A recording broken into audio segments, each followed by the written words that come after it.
Laura Smet a donné la vie à la fin de l'année 2020. Son fils Léo est tout de suite devenu sa priorité. Mais la comédienne trouve tout de même du temps pour prendre soin d'elle. Pour affiner sa silhouette, il n'y a pas vraiment de secret. Ce n'est pas Laura Smet qui dira le contraire. La comédienne et réalisatrice, qui a accueilli son premier enfant à la fin de l'année 2020, affiche désormais un corps au top en toutes circonstances. Elle a récemment foulé le tapis rouge de la 76e édition du Festival international du film de Cannes, le 16 mai 2023, pour la montée des marches de Jeanne du Barry, non loin de Johnny Depp et Maïwenn Lebesco.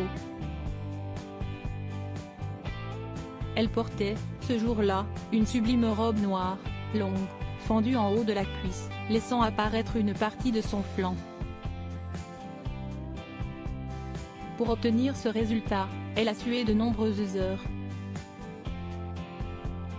Le mercredi 14 juin 2023, Laura Smet a effectivement partagé un aperçu de sa séance de sport, depuis le Maroc, si l'on en croit le drapeau qui accompagne sa photographie.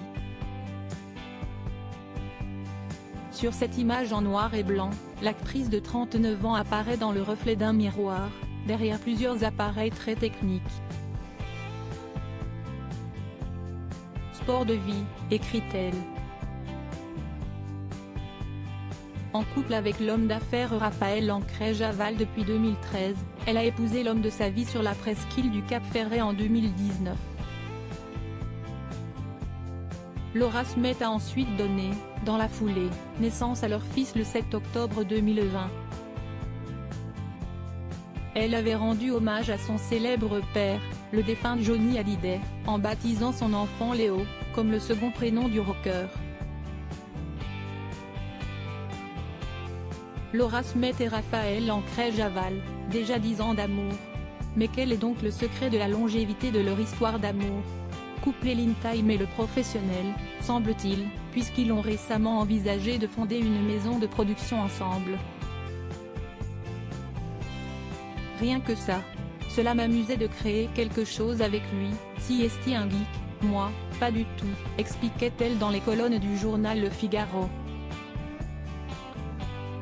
Mariés depuis 2019, les Tourtereaux ont, d'ailleurs, célébré il y a peu la première décennie de leur amour au mois de juin.